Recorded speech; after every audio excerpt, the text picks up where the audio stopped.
All right. Welcome back, everyone, to another episode of the CV Update. This has been quite the disheartening week for Boston sports, as the Red Sox were just eliminated from the playoffs last night, following a 5-0 loss to the Houston Astros in Game 6 of the ALCS. The Celtics are off to an 0-2 start in the 2021 to 2022 season, and of course, the Patriots are 2-4 and are coming off a back-breaking 35-29 loss against the Dallas Cowboys last Sunday, which is what will mainly be the focus of today's episode. But we will also talk about the Red Sox and Celtics a little bit today, and also preview the Patriots' upcoming game against the New York Jets. And joining me today for today's episode are our two experts, Anirban and Ravi Bajpai. Anirban, Ravi, how are you guys doing, the experts? I wouldn't call myself an expert, but I am doing pretty well. Thanks for having me. Okay, but Ravi's an expert, right? I would call myself an expert, actually. A little bit slightly better analysis than Anirban. So, and I'm doing well on this this nice. Ravi, day. how many yards did Zeke go for rushing last week? Over 100, actually. I don't know the exact. Oh, so he didn't. You didn't? Was it 70? Yeah. 69, I think, was the 69 number. Okay, wow. Well, to be fair, he also caught 50 yards, so he did have a 100-yard game. How many passes did Mack Jones complete? I don't know, actually. Oh, there you go. Good questions. 15 for 21. 71%. Oh, okay. Yeah, let's talk about this Patriots-Cowboys game first. So, I mean, I don't know what to think out of it. I've talked to my friends and they're saying it was a good loss. But for me, it was just really frustrating because this is the third game this season, which you can argue the Patriots were in position to win and they didn't win. Obviously Tampa week 4, Miami week 1. This is the third game and now they're 2-4. I mean, at the very least, this team could be 3-3 or 4-2. Obviously, I don't think they would win all 3 of the close games, but definitely Miami and Tampa would pick 2 of 3 from Miami, Tampa, or Dallas, right? It's just frustrating now at this point. They're blowing these opportunities to really be a competitive football team. And I think they are competitive. Mack Jones at this point, I'm not worried about the quarterback anymore. I think Mack Jones is the real deal. It's just, can you explain that play at halftime, first of all, where with over a minute left, they decide to kneel the ball and just go into halftime up 14-10? Can you explain? Can we talk about that first? Because this just seems like they're trying to babysit him too much. As a result of that, by playing so conservative and scared, it's hurting the team now. Do you guys agree with this, or do you think it's okay? I can't explain it. I told you after the game that was one of my problems with it, because you have a minute and under 2 minutes left. At least try to get the ball into field goal range. Or at the very, it was especially interesting because they actually ran the ball first and then they proceeded to kneel. So, and then they didn't get a first down. So I was like, well, what was that all about? And asked about it in press conference. Bill Belichick's answer was they're going to get the ball back in the second half, and they got the ball back and they didn't score. So they got nothing for that. That was very disappointing. And I think we are seeing that I think that, and of course the end of the game management are also some examples, or rather in overtime are some examples of really questionable offensive decisions.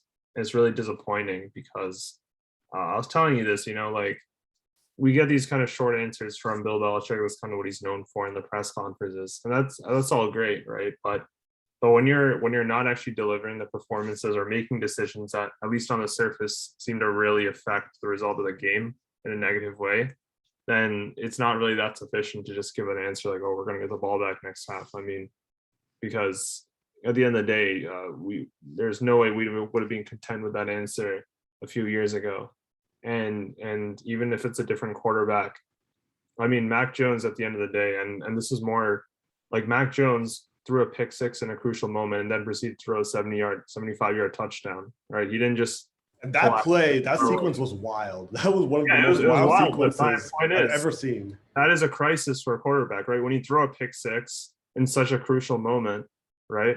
That's a big confidence issue. But then he just bounced back and threw a touchdown, right? That's who he is.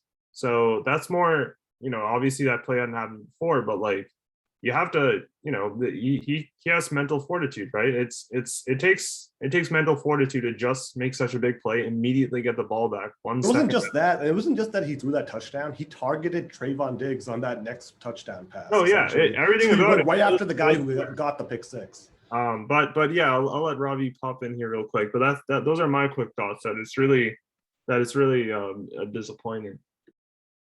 Ravi, as a Patriots insider, what were your thoughts? Yeah, I'm gonna say I was equally confused by the decision not to basically to just give up possession and let it reach that halftime with 1 minute left. Like in my mind, you should fight for every second, and I was very much confused on like whether people were just exhausted after like the back and forth that they had, or he just felt like the team needed a reset at that point. But that was pretty confusing to me. And then in terms of, I guess, Anirban started to address the Mack Jones point, but yeah, I think you actually bring up a very excellent point that he targeted Diggs, who was responsible for the interception right after, and got that 75-yard pass, and that was actually great decision making in retrospect. So a lot of respect for that. So. Yeah, no, I totally agree. I just feel at this point, like they did enough to win this game. Like, I mean, Mack Jones, 15 of 21, 229 yards, two touchdowns, one to Hunter Henry, and another one to Kendrick Bourne. That was the 75-yard touchdown pass. They threw that one interception that was returned for a touchdown by Trayvon Diggs. And then he also lost a fumble when he was absolutely brutally, like he got demolished on that sack by Randy Gregory. So, I mean, he did fine. Like, I mean, Damian Harris, I thought was good. 18 carries for 101 yards and a touchdown. And I will say, like, probably Ramondre Stevenson also 5 carries for 23 yards and a touchdown, and 3 catches for 39 yards. I'm glad to see him getting more involved now in the running game, and hopefully he can kind of be an effective substitute for James White's loss. So, I mean, those were positives I took out of it, but really, like, the rest of it was just, I mean, they had another block punt, and it was just the defense just didn't do its job. Like, I mean, I went back and got the official details just to make sure, like, I have all the numbers. But essentially, in the fourth quarter on the Cowboys' final drive, when it was 29-26, after Bourne scores a touchdown and they get the 2-point conversion, the Cowboys had a 4th and 4, and that was converted from Prescott to CD Wilson. And then on a 3rd and 25, this was like right before the field goal, which tied the game. The Cowboys were at their own 41-yard line. Dak Prescott found CD Lamb for 24 yards, and then Zerline kicks the 49-yard field goal to force the overtime. And he had just missed the 51-yard field goal, but giving up a 24-yard completion on 3rd and 25 to get them into field goal range, like, you can't do that. Like, you were in position to win that game. You had them in 4th down, and you had them in 3rd and 25. If you get a stop on one of those two, you're pretty much, like, your chances of winning this game exponentially go up. If they just stopped them on 4th and 4, the game would have been over. And, like, I just feel like at this point, like, this is just an overarching trend. Like, the defense might statistically be good. Like, they got an interception. They did force that was a really nice sequence too, where the Cowboys for 1st and goal at from their 1-yard line. And then on 4th and goal, Prescott lost the fumble. Remember that play? I think it was right before halftime. He lost the fumble. That was a great play by the defense. But we've seen it now this season. The defense, when needing to get a stop at the end of the game, they have not been able to do so now. This is like a reoccurring trend I've seen. Miami week 1. They didn't do it. Against Tampa, they failed to stop Brady and get the ball back late in the game. And today, like, I mean, these are glaring examples. In all 3 games, like, you need to get the ball back, and the defense hasn't been able to do that so far. So I just feel like at this point, like, maybe accountability needs to go to Belichick, who's like the defensive coordinator at the end of the day, right? Like, accountability needs to go to him. Like, the defenses isn't good enough. Like, do you think the defense isn't good enough, or do you think it's just underperforming? Is it fixable?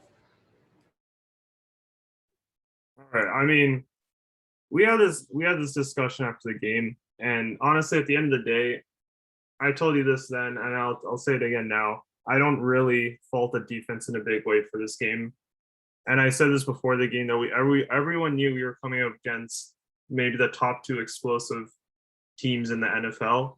And looking back at even in post game, you could tell a big part of their game was trying to nullify Zeke Elliott and Tony Pollard, who are, by the way, I believe the only running back duo to have collectively 300 yards I could be wrong. It was basically looking at, for example, how they've been increasing Tony Pollard's usage this season.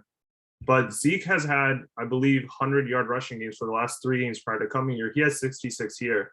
And one of them was actually on a crucial 4th-and-1 play in the 4th quarter, where Juwan Bentley actually stuffed him to get a turnover on downs. Right, that was from the Cowboys' own 30-yard line, right? And then they scored the touchdown it was on the short field. It was a 4th-and-1, and at 4th, 1 yard you're going to give Zeke Elliott. He actually had a 3rd-and-1 and a 4th-and-1. He got stopped both times. I mean, if we look at the order of the plays, right? We had the fumble that you just mentioned. We had an interception. We limited them to they had to kick 3 field goals, which I consider to be a positive.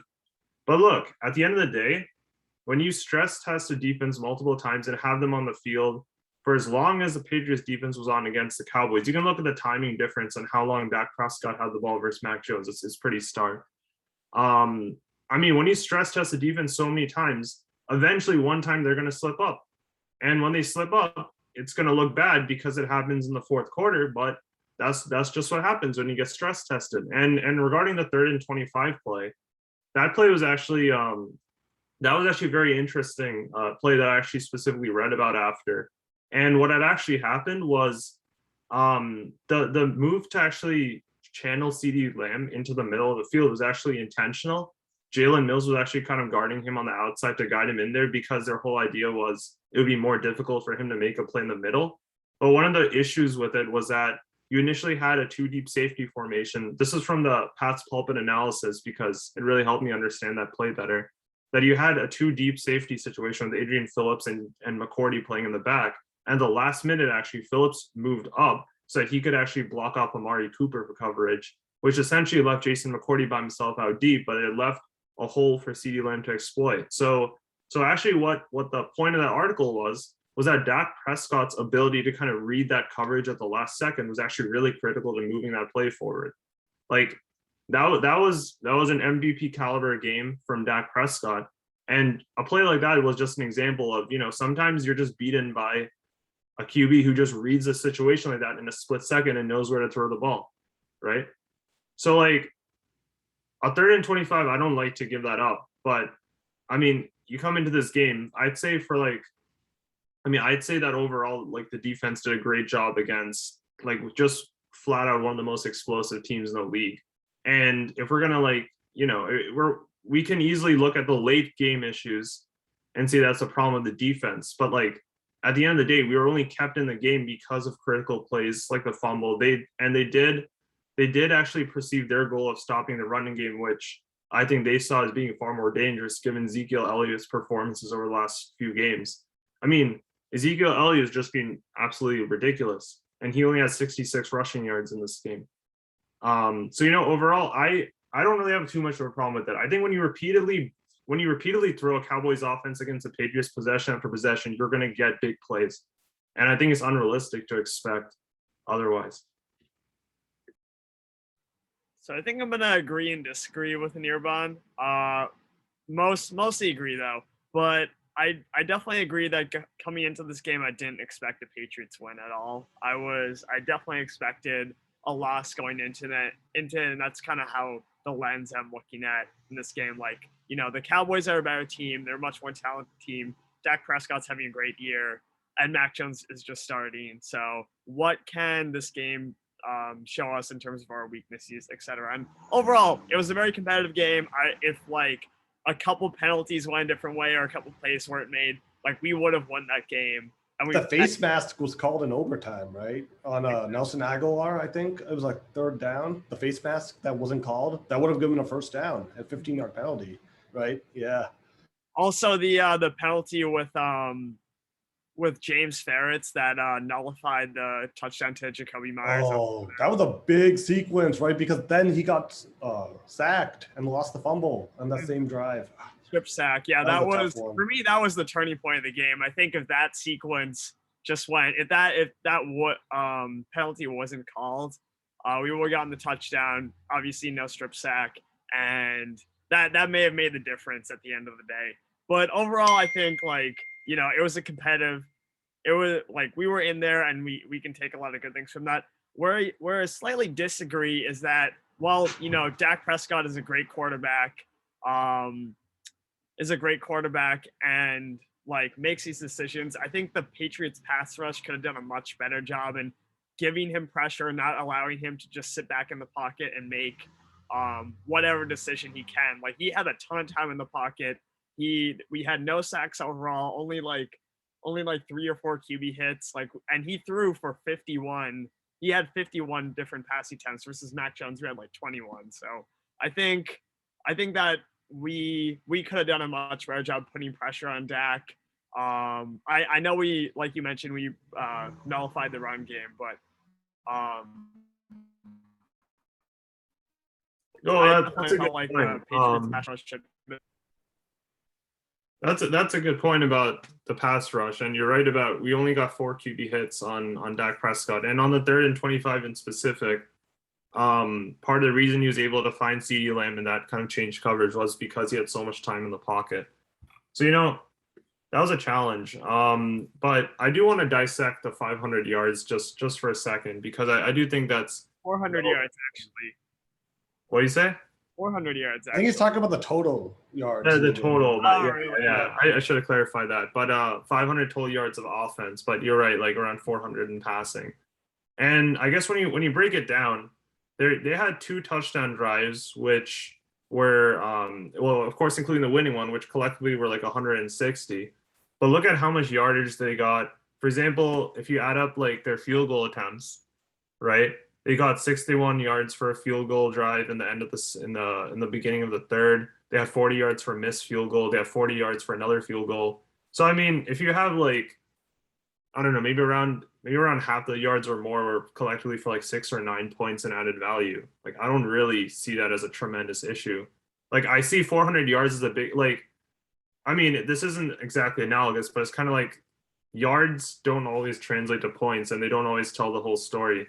If you are allowing like a lot of drives and hundreds of yards and it ends up with like a field goal, like to me, that's okay, right? They had 2 field goals. They had a missed field goal. I want to mention that too from Greg's airline. They missed it, which was also really important. That was like a 40 yards of like passing. So that was 51. Yeah, that was a 51-yard attempt, right? The one he missed. No, yeah, attempt was, yeah. But I'm saying like to get there is like 40, 50 yards of offense. So I want to say that doesn't tell the whole story to me, because I'm more concerned if it's like 300, 200 yards and they're just crazy efficient, like 3-4 touchdowns in that game from that. So I do want to make that point again, because again, I think the defense was repeatedly stress tested, and I can't really blame them when they like screw up like in a big fashion like one time. So it hasn't just been one time, right? Like it's like the Dolphins week 1, like they couldn't get the ball back at the end of the game, right? That's why they lost that game after the Harris fumble. Against Tampa, they had Brady at 3rd and 6, and they allowed him to scramble for like 7 yards for the first down. So like this isn't just like 1 week, like this is like their first bad week for the defense, right? This is like a reoccurring trend throughout the season now. Like against Houston, even, like, I mean, I know like they won that game, but they got torched by Davis Mills in the first half. Like there was like 3 touchdowns he had. Like Davis Mills has like not been that great. The Texans like lost 31-3 in between the Patriots loss, the Patriots game. They lost to the Bills 40-0, and they lost to the Colts 31-3. The defense made Davis Mills allowed 22 points to Davis Mills, which is like, when you compare that to 3 points and 0 points in between, that's like an outlier, like almost like in terms of like the quality of play he's facing almost as a defense. So this isn't just like a 1 week thing. I mean, that was there, but like in this game specifically, like when you look at like, I want to look at the opportunities that they actually had to perform, mainly in the second half. And in the fourth quarter, it's pretty limited until the very end. But like if you look at the plays they had made in the fourth quarter, right? Towards the end of the 3rd, they allowed a field goal. Then they had a missed field goal, and then courtesy of like the interception, there was a pick 6, and that changed the scoreline. And then they had the touchdown, right? So I would contest that a little, or I would push back on that a little bit, because I feel like in the beginning, if you look at the fourth quarter almost as 2 halves, they basically got 3 points for the Cowboys out of how many yards of offense? It was I guess 80 yards of offense. 80 yards of offense that led to 3 points in the fourth quarter. And really, it was that last play, which, you know, a 3rd and 25.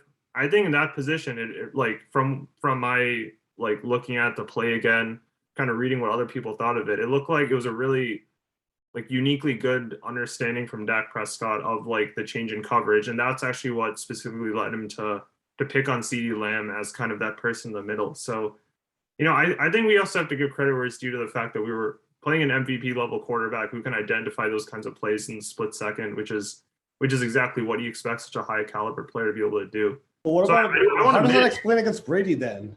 How does that explain against Brady? They allowed 19 Brady, points like, against Tom Brady.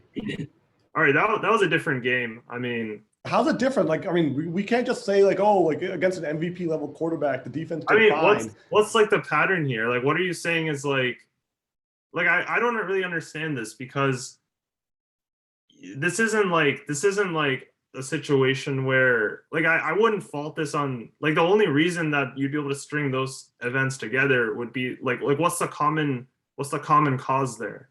Like they're both playing. They're both great quarterbacks. Saying that we don't have like the it factor, like that. What does that mean to me? Like, can you like operationalize that? Yeah, I mean, basically, the defense late in games is not able to get stops. That's pretty much what I'm saying. But what makes a late in game versus like explain that to me? Yeah, clutch factor, right? What makes a missed field goal different in the earlier fourth quarter than a touchdown the late in term? Like they both have like. If the Cowboys had gotten touchdowns in those stages, we would have been sent packing at the beginning of the fourth quarter.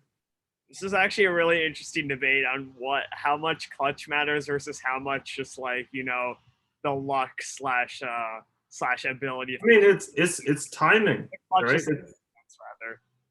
I mean, what I'm saying is I think that was partially an issue with the timing. Like the fact that they had an opportunity, like they had two opportunities in the beginning of the fourth, which ultimately they did reasonably well for. Then they had an opportunity at the end, which ultimately became a field goal. But what I'm saying is I think like I guess what I'm saying is like I don't really buy the idea necessarily that you can like draw a parallel between a 3rd and 6 and a 3rd and 25. You know, like so that's kind of where I'm coming from, so to speak. When you talk about 3rd and 6, are you talking about the 3rd and 6 against the Buccaneers now? Yeah, that was 3rd and 6 you just brought up.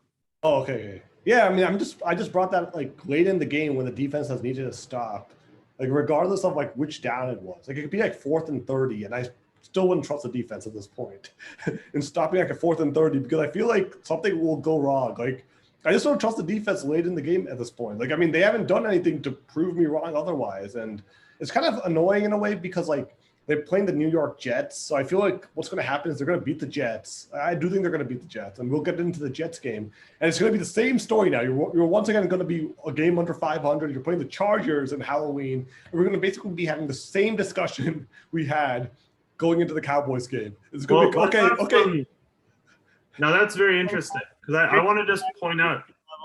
Sorry, Ravi, go ahead. I didn't mean to. I was just going to say, yeah, it might be a similar discussion, especially considering how great Justin Herbert has been this season. So minus last week against the Ravens, right? But he's been really good overall. No, really good. He's also had a receiving. Well, he's had Austin Eckler playing like the season of his life, which is awesome to see. He's also had like a great receiving core. That team's also a very, very dangerous offense in my opinion. But I want to just keep on that for 1 second, right? Because let's just say, for example, I know we talked about this. If that interception pick 6 doesn't happen and we get a few more first downs, we win the game on offense, right? So in that case, the last defensive play would have been limiting them to a no good missed field goal with 3 minutes to go in the game, and that would have been. This is what I'm saying about timing. That would if that pick 6 doesn't happen and the game ends with Mack Jones in possession. Then the last defensive play would have been making a missed field goal attempt from the Cowboys, and that would have been a clutch play. That's what I'm saying. The fact that they like, what if they got the ball back and they stopped them, and then on a special teams punt, or whatever? What if like there'd been an onside recovery from the Cowboys and then they proceed to score, right? That's what I'm saying about timing. If you didn't have that pick 6 and you had that missed field goal, and we'd be talking about how clutch the Patriots defense is. So Yeah, I think but now we're talking too much into hypothetical, though, right? Like, No, I but mean, the reason the hypothetical is important is because I would say that ability to have a missed field goal is also an example of clutch. also, and I'm going to blame the pick six. Also, okay, go on. No, just go on. No, like what I'm saying is that I view that as very clutch. And the reason, and obviously we shouldn't be hung up on it because we lost the game in the end. But my point there is that that's an example of a clutch play too. And if you just keep giving them opportunities late in the game, eventually you can eventually one of them is going to have to go through. And then in that case, once it goes through, then suddenly this team isn't clutch anymore. That's So yeah, go on. I think Amartya's other point, though, is that, okay, you can argue that for this game, but it seems like another pattern. You can argue pattern. I am static about your point, though. It's like if we lose a game, it's because at some point in the fourth quarter, usually the other team had a drive that was successful and the defense didn't stop them. So, like, if we lose a game, we're obviously going to be talking about the defense to some level. It's because they didn't get stopped in the fourth quarter. But, you know, like you said, against the Dolphins, against the Bucs, you know, in this game too, you know, you have to kind of dive into the hypothetical. So I'm curious how you answer that. For what? Okay, so like, I mean, I also will say, like, I think the coaching deserves a ton of blame for this game because right before the pick six, it was 1st and 10. They do a run play. It's 2nd and 10. The Cowboys call their first timeout. Right after that, they take a delay of game that makes it 2nd and 15. That delay of game was a horrible, horrible penalty to take at that time. And I don't know if Mack Jones deserves to be blamed for that because I don't know who deserves blame. Maybe it's Mack Jones. Maybe it's the whole offense for being disorganized. You cannot have a delay of game because that's what forced them to pass. And then also, I mean, I like Mack Jones overall, but that throw to Kendrick Bourne right where he was being absolute, like that play where Kendrick Bourne essentially, like, I think it deflected off of him and then Diggs caught the pass. But that was just a poor decision to throw to Bourne at that particular location. Like, either like at that point you just throw it incomplete if you see that he's not open like that. It's one thing if he was open, but he was being covered pretty tightly by Diggs. At that point, I kind of blame Mack Jones' decision making. Like, I don't know why you forced that ball to Kendrick Bourne at that position when all you need is just look for a screen pass. Like, maybe this is on the McDaniels. Look for some screen pass to Stevenson at the time and try to see if you can get a first down that way.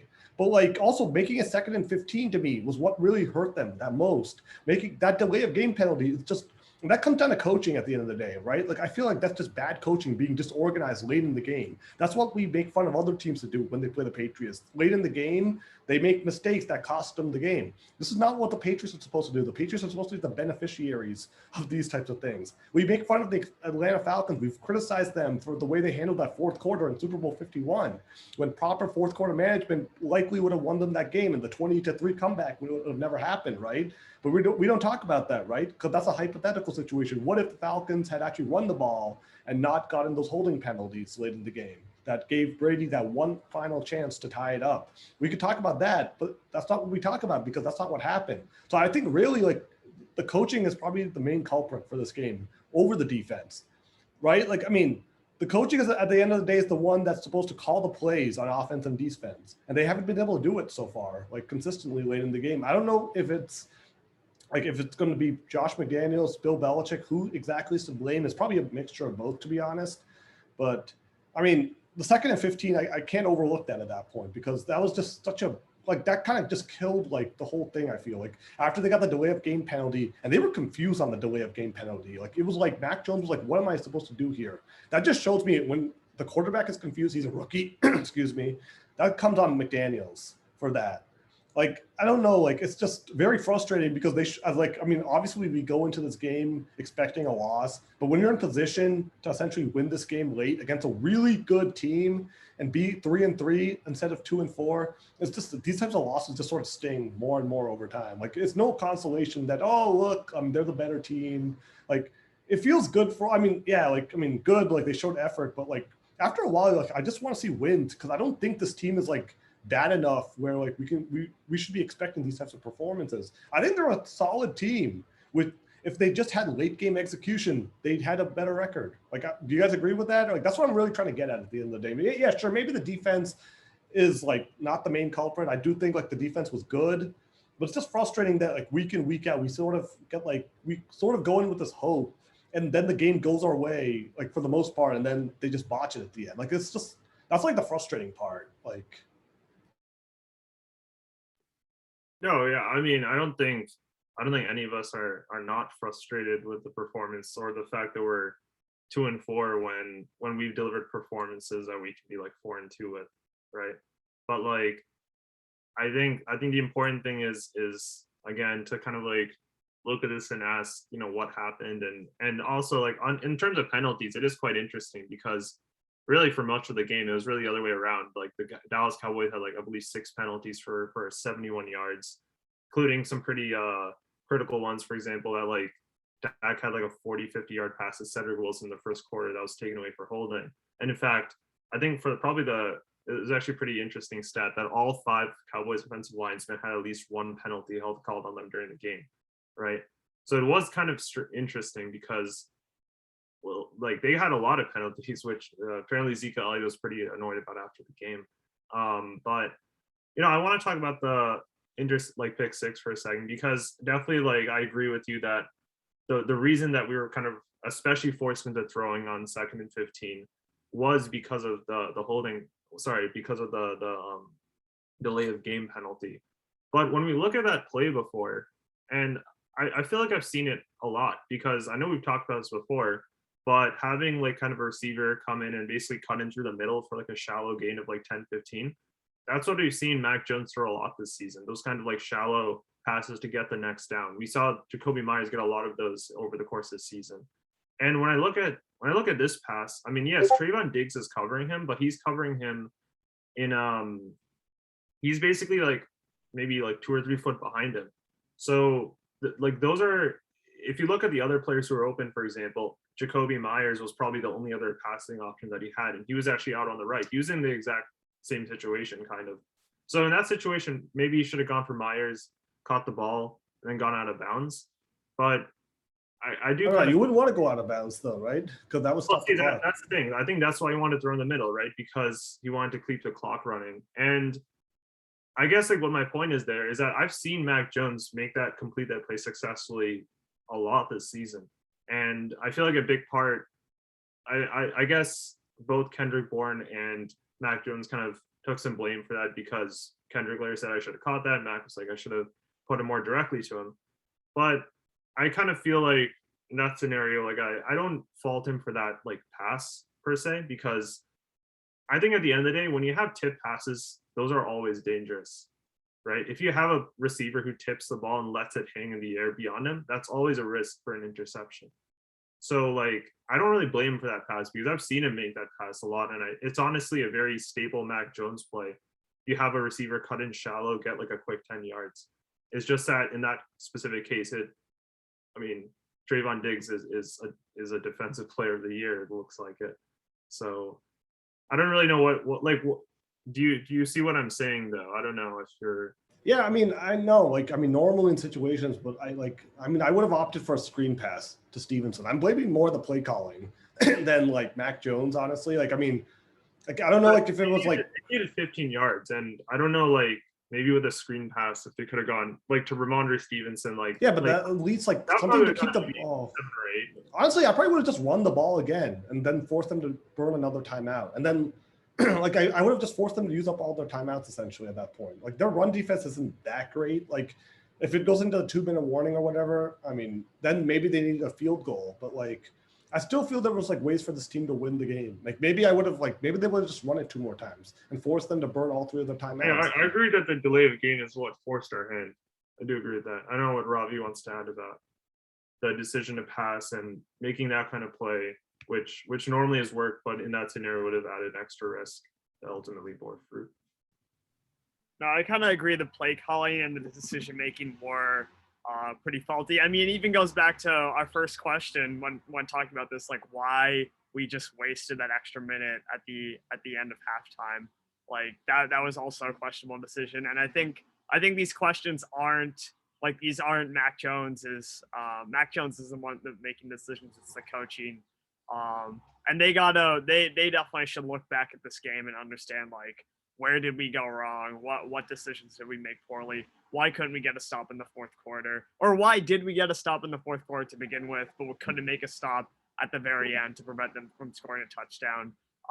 And then, of course, that 3rd and 25 play in overtime. So yeah, I definitely agree with Amartya's point about the coaching looking especially questionable. One thing that I would like to briefly praise in terms of a good thing that I saw from this game is Mack Jones. Mack Jones's downfield passing looked pretty good. That's something that he's been criticized before, and I've actually criticized him for before. But it looked quite strong in this game. He had I think to almost all of his major receivers, he had at least 20-yard passes. And I was really glad to see that. I think that's a good sign in his development overall. So, and I think of our offensive line is just a little bit better at protecting him when he drops back into the he gave me a pretty decent threat downfield. So that was pretty exciting for me to see. There were some pretty exciting. Yeah, I don't know. And also, I guess now that I think about it, it makes even less sense for them to throw on 2nd and 15 when they basically just gave up the last minute of that first half, right? So they didn't trust him in the 1 minute, but they trust him in the most critical possession of the game to pass, to make a completion. When I actually think about that now, you just brought this up. That makes actually even worse. That makes the situation look even worse now. So why didn't you trust him to go down the field and potentially get a field goal with a minute left? But you trust him so much now, all of a sudden, a 2nd and 15, you're willing to let him throw the ball during the most critical time of the game. You need a completion. We should also talk about the overtime decision then. Oh yeah, the kicking the ball, punting the ball to them. We should get to that too. Yeah. Yeah, I mean, it's like basically the Bucs game. That's why it felt like the Bucs game all over again. Because in the Bucs game, it was 4th and 3. They ended up having Nick Folk kick that field goal, which ultimately was no good. But it felt like that game because once again, it was 4th and 3 or 4th and 4, and they decided to punt it to Dallas.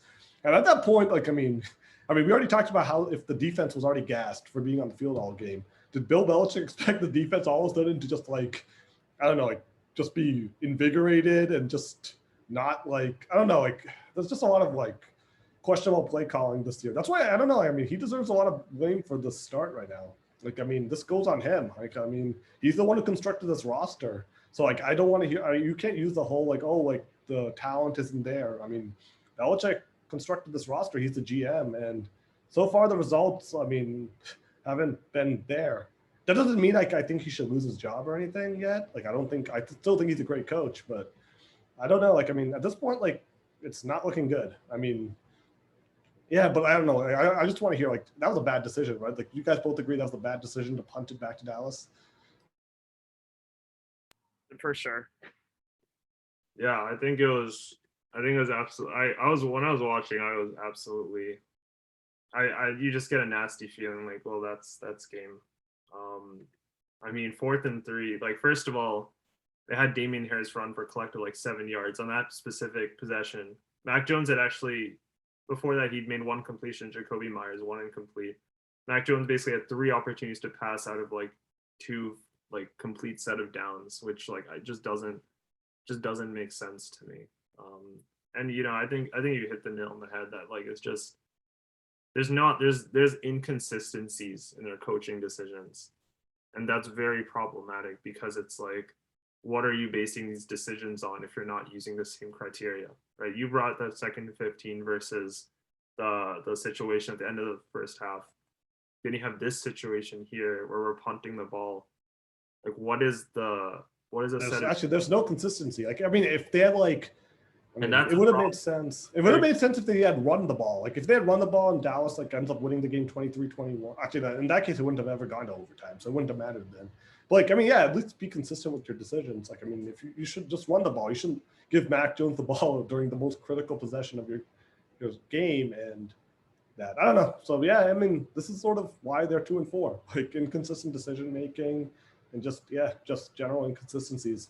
I don't know. Maybe we can talk about the Jets a little bit. I don't think there's as much enthusiasm because, yeah. But I don't know. What are your thoughts about the Jets game tomorrow? It's basically the same team, so we're not gonna spend too much time covering that because we already did that during week 2. Patriots won that game 25-6. That's their best win of the year.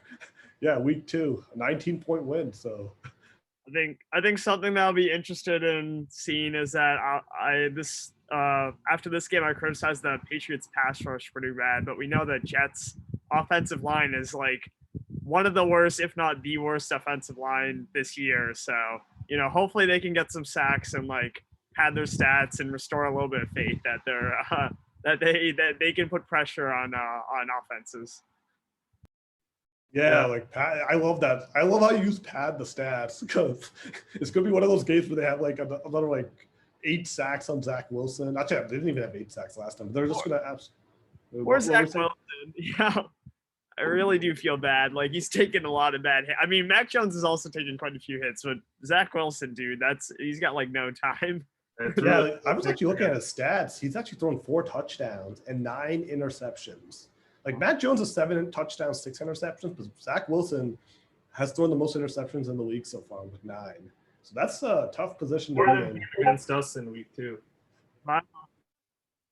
He threw 4, right? Week 2. If I'm Sam Darnold, I'm looking at. If I'm Sam Darnold, I'm definitely looking at Zach Wilson's stats. So I'm thanking God I didn't have another year with the Jets. Yeah, though he hasn't been that great the last couple weeks. But yeah, but at the same time, I'm pretty sure if he was with the Jets, he'd be even worse. So this is They do see Sam Darnold in a couple weeks, though, the Patriots. So after Jets, it's Chargers and then the Panthers. So we are going to see Sam Darnold. We'll be talking about him in a couple weeks, I'm sure.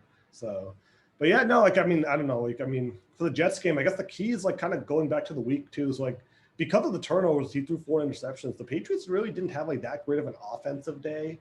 Like there was just 2 touchdowns. Looking back at the game, Damian Harris had 1. James White, he scored another touchdown. The rest all came on field goals. So I mean, I don't know. Like I mean, that type of game plan probably should work again. The Jets do look a little better on offense the last couple of weeks. They did actually beat the Tennessee Titans. So credit to Zach Wilson for. I know like AJ Brown and Julio Jones were both out, but I mean, you beat a team with Derrick Henry. That's a tough task. So I do gotta give him credit for that. So I don't think the Jets game this time is going to be as like because I think Wilson has learned. So I don't think he's going to throw 4 interceptions again. But so what are your picks for the Jets game Sunday or tomorrow? Like what's your prediction? Score prediction? I'll go with a nice let's see, 20. I'm optimistic. I think we can do like 27 to 17 or something like that. Okay, I'll take that. What about you, Anirban? Did 27-9. 27 I still don't think the Jets have enough offensive weapons. Like Michael Carter has gone like 30 rushing yards a game. Anirban likes that defense. He likes that defense. I do. We can get another 4 picks or pick 6. That'd be pretty happy. So okay, I'll be Myers to get the first touchdown. So yeah, I'll go with 25-12. I think it'll be again like they'll score 25 points and the Jets will kick a couple field goals or maybe a touchdown and miss the extra point. So 25-12 Patriots. But yeah, no, that's like kind of our Patriots coverage this week. But I don't know. There's just a lot to talk about, and we used to talk about all the other sports. So yeah, let's talk a little bit now about the Red Sox. I mean, kind of a backbreaking loss right at the end. Like, I mean, I really was hopeful, like 2-1, like you absolutely beat the bag out of the Astros in game 3, like 12-3. Like, I mean, they're just hitting grand slams like every game. And then all of a sudden they can't even hit the ball. That's what kind of seemed to happen at the end. It's just a very frustrating, disappointing ending to a season. Like, I know they overachieved, but it's just still kind of tough, right? Like, I feel they had a shot to, like, I don't know, like all of a sudden what changed so much that the Astros just became like every pitcher for the Astros looked like a Cy Young winner. Like, I don't know, like it was Ravi, like, can you comprehend like what happened at the end? Yeah, I mean, I'm going to say this is one of those series where you really wish that runs were transferable. They absolutely blew them out in game 2 and game 3. And like, at the end of game 3, like they were still hitting home runs, like well late into the inning. And you were really had a lot of optimistic that the offense was really rolling. And the Astros pitching was incredibly depleted. Like they've had their bullpen, their starting pitchers went like only like 1 to 3 innings in the first few games, and their bullpen was just gassed. So there was a lot of hope, including from me, like a lot of hope that game 3 onwards would be doing especially well, especially because Zach Greinke, like, great pitcher, but had not been doing that well. So there wasn't a lot of hope there. But yeah, I mean, at exactly the wrong point, it seems like the Red Sox offense just completely shut down. I would say this is pretty much mostly on the offense. Like, the offense is really what's been powering this team this entire year, and we did have a lot of hope that they'd come through, but they just seemed to stall out exactly the wrong point, and getting shut out in the last game kind of encapsulated the whole thing. So I mean, definitely we did actually do MLB season predictions and was on there for that. So I definitely didn't predict that they'd make it to the ALCS, let alone have a chance of making it to the World Series, like a pretty large chance at a point in the series. But yeah, overall good season, but it was tough to see the offense just like completely stall at the wrong moment, especially at home too. So Yeah, I mean, I don't know, in game 4, right? Like, I mean, people can talk about that bad call with the Valdi in the 9th inning, but it should have been strike 3. But I also just point to the idea that in game 4, it was like 2-1. Like, they had the Bogarts home run, and really that's when their offense kind of just really shut down, because the first inning, like, they have that 2-run home run, but then for the rest of the game, like, runners in scoring position, I forget which inning this was in game 4, Christian Arroyo had a 1-out triple in the 5th, I forget which inning it was, and they left him stranded. Like, that's what it was like, kind of alarming to me. Like, I was like, kind of like, uh-oh, this is not good. Like, even when it was 2-1, I was like, okay, you need to score more against this Astros team. That's what happened in game 1, the one they lost as well. Like, I think it was 5-4. Like, they were up 3-1 in that game, and they had a chance to make it more, but they didn't add on. Like, to beat that Astros team, you need to score as much runs as you can, because they have a good enough offense to like catch up. Like, I mean, game 2 and 3, they just like blew them out so much. Like, it was hard for the Astros to come back. Like, you need, like, obviously I know it's not sustainable to like score 9-10 runs a game, but if you score 5, 6, 7 runs, like I think they could have done that to win the series. So that's why I'm just sort of disappointed. Like, I mean, obviously, like, it was a great year. Like, I didn't predict them to make it to the LCS, but I mean, especially the way the first season, the series went against Baltimore, where they got swept. I don't know if you remember that. That's when like things looked like, I mean, I was at that point ready to like just write them off. Like, but I mean, credit to them. I mean, I think all of us had the Yankees winning the AL East and winning the American League Championship Series, like making it to the World Series, and they beat the Yankees. They were better than the Yankees this year, so which is at least a nice thing. And then beating Tampa, I think that's what sort of makes this feel a little worse. Like, they were good enough to actually knock off the top seeded Rays, like 100-win Rays team. That's what makes it a little tougher to sort of accept this. But I don't know. I mean, what do you think in the offseason they got to do now? Like, bolster the pitching, or? yeah, I think our offense, though, if you look at it for the whole year, was very good. So I don't think you need to make many changes there. Mostly just like retain the current talent that we have for people hitting free agency. In terms of pitching, I think there could be like some pretty serious improvements. I think having a full year of Chris Sale, and hopefully we've been incredibly patient with him getting back from injury, will hopefully like improve our starting pitching situation overall quite a bit. But just finding more consistent starting pitching, like besides that, Evaldi's probably our best starting pitcher.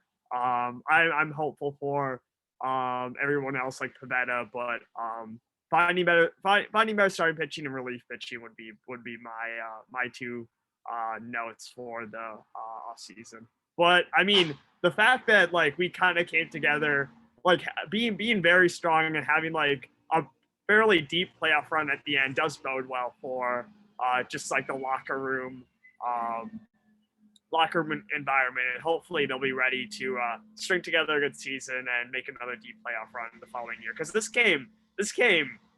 was a huge surprise to, I'm sure, even the players. So yeah, it really looked pretty dire halfway through the season. Yeah, definitely. So yeah, I mean, that's our Red Sox minute. And just before we conclude, we'll also talk about the Celtics and just the NBA overall. So I don't know, Celtics do not like, I mean, it's just like the same issue now, right? Like, Brad Stevens is gone, you have a new coach, and once again, I'm seeing the same stuff I did from a season ago. Like, they lost to the Knicks opening night, and then they lost. That was a horrible loss yesterday, like 115-83 to Toronto. That's just a terrible, terrible game. Like, there's absolutely like nothing like good I can take out of that game. Like that's how bad of a loss it was. Like you can't really even find anything good because Toronto is without Pascal Siakam, their best player, and they beat you by 32. When Al Horford, so like officially that Al Horford is out, like you can't use that anymore. Just they get completely outplayed, embarrassed. And I don't know, do you think this is just going to be like another type of season for the Celtics where once again they tease us with their potential like last year and they're just going to like, I don't know, like well, I don't know what else to say at this point. Like,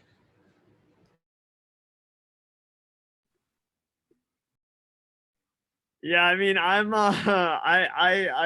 definitely not optimistic. I think we will be a playoff team again. I think it'll take time um for the coaching just to be super comfortable with the Celtics, but yeah, I don't see how. Like we were roughly a 500 team last year.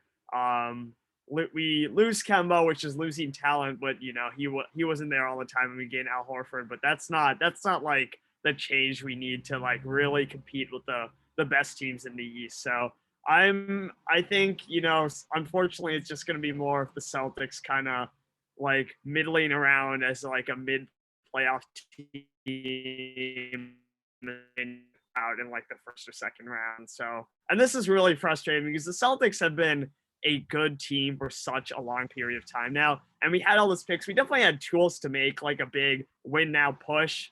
And I'm really hoping that the window hasn't closed for us to like really go back to the top teams in the East. But right now we're not with the Sixers. We're not with the Nets. We're not with the Bucks. We're not even with like the Heat or anything. So with the moves they made this offseason. So got to get used to that play-in tournament again, right? Maybe the Celtics will become like fixtures in that series from this point onward. Yeah, I guess like our last thing is like for the NBA minute, what are your picks for this upcoming NBA season? So, I mean, I know it's just 2 games in. Like the Lakers are 0-2 as well. I mean, they lost to the Phoenix Suns last night, so they're 0-2. I mean, they were like kind of the favorite to make it out of the Western Conference. But I don't know. It's like, what's your like kind of very early like NBA Finals prediction? I'll go with all of you guys. So, Ravi, let's start with you. What's your pick for the NBA Finals? Who wins? This is an interesting question. Yeah, I'm gonna say, okay, if Kyrie comes back, definitely I think the Nets will make the finals. Which there's a chance, but if he doesn't come back, I think the Heat are a really good team, and I think they could potentially make the finals again with the addition of Kyle Lowry and PJ Tucker, who made a huge difference for the Bucks. Bucks defense. The previous year. So I think the Heat.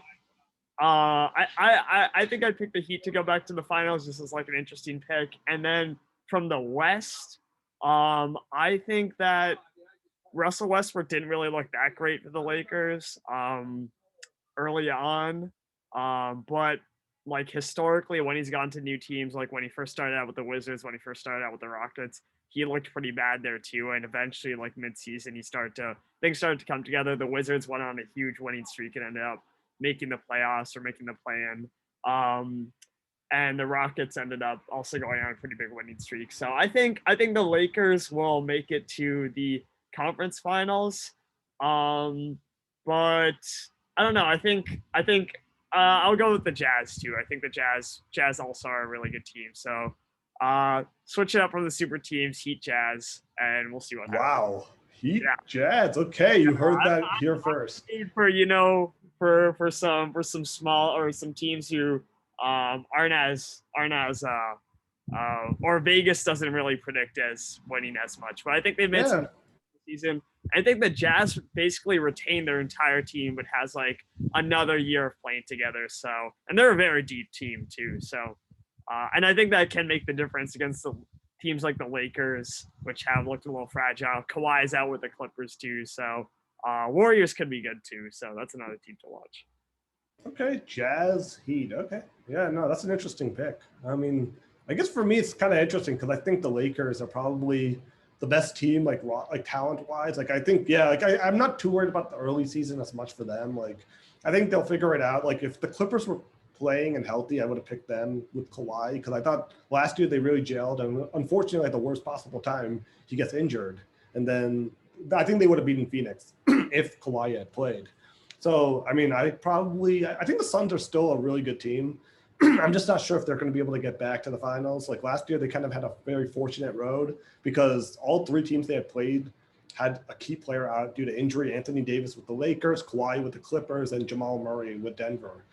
So I don't know, like my pick, I mean, I think Brooklyn probably has the most talent, but if Kyrie doesn't play, I'd probably say Milwaukee might be back again in the finals. And then in the West, I don't know. It's kind of interesting. I mean, I'd like to see maybe a team like Denver or Utah. Utah would be nice. One of those small market teams. I would also be down for a repeat of last year's finals too, because that was a very entertaining series, Phoenix versus Milwaukee. I mean, so that would be kind of cool to see that. But I mean, at the same time though, like I don't want to see the same thing where I want to kind of see different teams make it. So yeah, I mean, maybe a team. I'm just trying to think who else is there. I mean, even Brooklyn. I don't want to see Brooklyn make it. So Warriors. really, You want some Warriors back in the finals? nah, I'm good. They've seen enough success. The fans here are probably still crying about the Giants losing to the Dodgers. So I think, yeah, I don't know. I'm not sure actually. I mean, yeah, I guess maybe for my official pick, I'll go with Denver, Milwaukee, and Denver wins in 7. There, that's my pick. Nikola Jokic redeems himself from last season's sweep, and with Jamal Murray, the Nuggets win their I think championship. Michael Porter Jr. too. He played really well when Murray was out, and Murray's going to be out again. So I think he definitely shines as a number 2 option. So I'm looking forward to seeing his development. Also, another team. Oh, just Dallas as well. I just wanted to point them out. Luka Doncic, another year. I'm excited to see what he does too. What were you saying, Ravi? You're on mute, by the way. Michael Porter Jr. is the second option for the Nuggets. I think that's going to be interesting. And I was going to say, if you haven't drafted, for whatever reason, you haven't drafted a fantasy basketball team yet, Michael Porter Jr. might be a guy to look out for. No, I did fantasy NBA for a couple of years. It's just not that fun anymore. Like, I think it's just, I do like basketball. I just can't do fantasy NBA though. Like, it's just every day you got to check. It's just, these everyday checking things just don't become too much over time. I think the other tricky part too is the best players are not necessarily the best fantasy players.